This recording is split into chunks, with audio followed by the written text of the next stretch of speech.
you sitting comfortably? Then I shall begin. Musings upon the Women's Premier League. It's International Women's Day, a great day and well worth celebrating. Actually, when I think about it, I'm not sure when the equivalent International Men's Day is.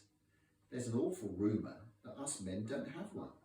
Seems a little unfair, but even if we did, the women here wouldn't celebrate it anyway.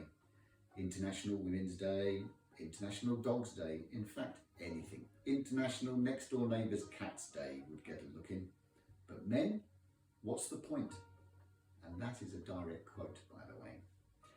Anyway, for International Women's Day, what better way could there be but to settle down and watch a WPL cricket match? And even better, it's RCB playing. I mean, I know already that women's cricket is of a very high standard and provides great entertainment. The 100 in the UK had given well-deserved exposure to the women's game, and the girls had surpassed all expectations. And so it has been with the WPL. It has been superb. Perhaps a little two-tier with a clear two top teams. And it is here that my concern begins to start. Why, oh why, is RCB not in the top tier?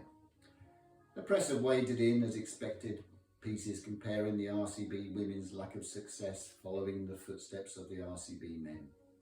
Comments regarding the Kohli curse, having been passed to Mandana, the women's captain. The girls in my house have been most critical. They started the competition full of enthusiasm. They were a little concerned that if the women won that it would be even more pressure on the men, but they were supportive and had expectations. T-shirts were worn and faces were painted. The house rocked to the sounds of the RCB anthem, and there was a lot of red, gold and black around. The usual cheering at the telly, and then the inability to watch as the excitement grew. But then the disappointment. And the shouted accusations when I just tried to keep spirits alive. You just don't understand, do you? I've given 14 years of my life to RCB. I will probably die young due to what they've done to me. The pain and tears I've cried for RCB. I've given everything. They have always let me down. Another direct quote, by the way. Yes, I know, a little overdramatic, but these are Bangalore girls, remember.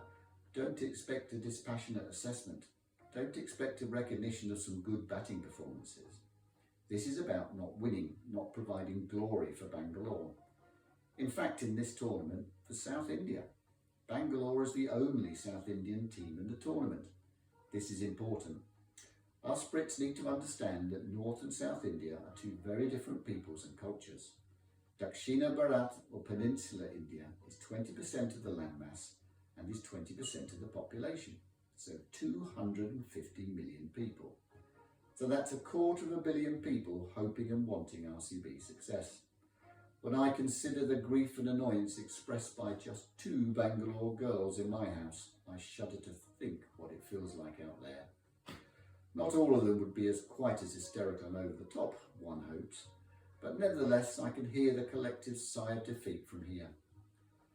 I know that I appeal to RCB men's team to give me peace and contentment in my house, but I also extend this plea to the women. Women should really understand how upsetting other women, specifically those living with me, will cause them and consequently me unhealthy distress. Why would they do this? Has this been done on purpose? What have I done to deserve that? I'm a simple man with simple needs. Why would women on 2 different continents join together to trouble and torment me? I'm a supporter, Miss Mandana. Please help me out here. Give the girls some happiness, something to cheer about. A win and I might get spoken to. A couple of wins and maybe spoken to nicely. I might even get something to eat other than takeaways. My God, a tournament win and it's mutton chops and dosa. I'm losing weight here, Miss Mandana. Think of my stomach. For the girls here, the IPL and the WPL is mental torture. For me, it is meal torture. I don't get my wonderful South Indian cuisine when RCB don't perform well. It isn't fair. Since when was cricket linked to cooking? Who passed the law that a match loss led to fasting? I could waste away if RCB keep losing like this. Is that what you want, RCB? Do you want me to starve to death? Nanage. Hasivagide RCB, Dayavitu Gelisi Switi.